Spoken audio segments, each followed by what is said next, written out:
শনিবাৰে গুৱাহাটী মহানগৰীৰ শ্ৰীমন্ত শংকৰদেৱ কলাক্ষেত্ৰ প্ৰেক্ষাগৃহত অনুষ্ঠিত এক অনুষ্ঠানত মুখ্যমন্ত্ৰীয়ে প্ৰাক্তন আলফা সদস্য সন্ত্ৰাস নিৰ্মূল অভিযানত আঘাতপ্ৰাপ্ত নিৰ্যাতিত পৰিয়াল আৰু নিৰুদ্দিষ্ট সদস্যৰ নিকট আত্মীয়সকলক আৰ্থিক সাহায্য প্ৰদান কৰে। এই অনুষ্ঠানত মুঠ 936 গৰাকী প্ৰাক্তন আলফা সদস্যক পুনৰ সংস্থাপন আঁচনিৰ অধীনত আৰ্থিক সাহায্য প্ৰদান কৰা হয়। ইয়াৰ উপৰি এই অনুষ্ঠানত সন্ত্ৰাস নিৰ্মূল অভিযানত আঘাতপ্ৰাপ্ত 45 গৰাকী সদস্যক 3 লাখ টকাকৈ, 8 গৰাকী নিৰ্যাতিতাক 5 লাখ টকাকৈ, 31 গৰাকী নিৰুদ্দিষ্ট সদস্যৰ পৰিয়ালক 10 লাখ টকাকৈ আৰ্থিক সাহায্য প্ৰদান কৰা হয়। আনহাতে ভাৰত চৰকাৰৰ উত্তৰ পূবৰ উগ্ৰপন্থী সদস্যসমূহৰ মূল খুঁটিলৈ প্ৰত্যাৱৰ্তন আৰু পুনৰ সংস্থাপন আঁচনিৰ অধীনত 852 গৰাকী প্ৰাক্তন আলফা সদস্যক 4 লাখ টকাকৈ আৰু অসম চৰকাৰৰ বিশেষ পুঁজিৰ অধীনত 3 লাখ টকাকৈ এককালীন সাহায্য প্ৰদান কৰা হয়।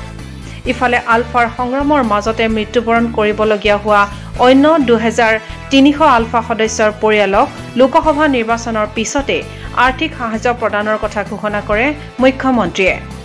আজি আমি সংযুক্ত মুক্তি বাহিনী অসম, ভাৰত চৰকাৰ আৰু অসম চৰকাৰৰ মাজত স্বাক্ষৰিত ত্ৰিপাক্ষিক চুক্তি অনুসৰি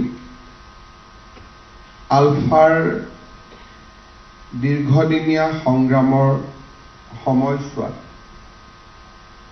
আঘাতপ্ৰাপ্ত সদস্যসকল, নিৰ্যাতিত সদস্যসকল, নিৰুদ্দিষ্ট সদস্যৰ পৰিয়ালসকল আৰু 852 জন সংযুক্ত মুক্তি বাহিনী অসমৰ সদস্যাক আত্মসংস্থাপনৰ বাবে আমি আৰ্থিক সাহায্য প্ৰদান কৰিছোঁ। আমি আগবাঢ়ো এখন আত্মনিৰ্ভৰ অসমৰ, প্ৰগতিৰ অসমৰ, বিকাশৰ অসমৰ।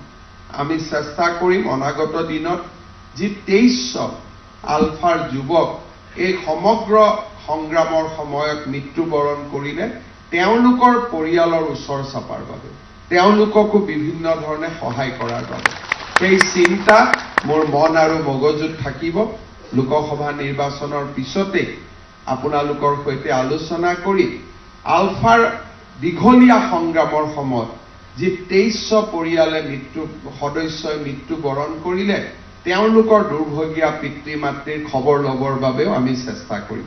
আমি তেওঁলোকৰ লগত থিয় হোৱাৰ বাবেও চেষ্টা কৰিম। উল্লেখ্য যে 2023 চনৰ 29 ডিচেম্বৰত ভাৰত চৰকাৰ আৰু অসম চৰকাৰৰ সৈতে শান্তি চুক্তি স্বাক্ষৰ কৰিছিল আলফাই। News desk report, Assam times post.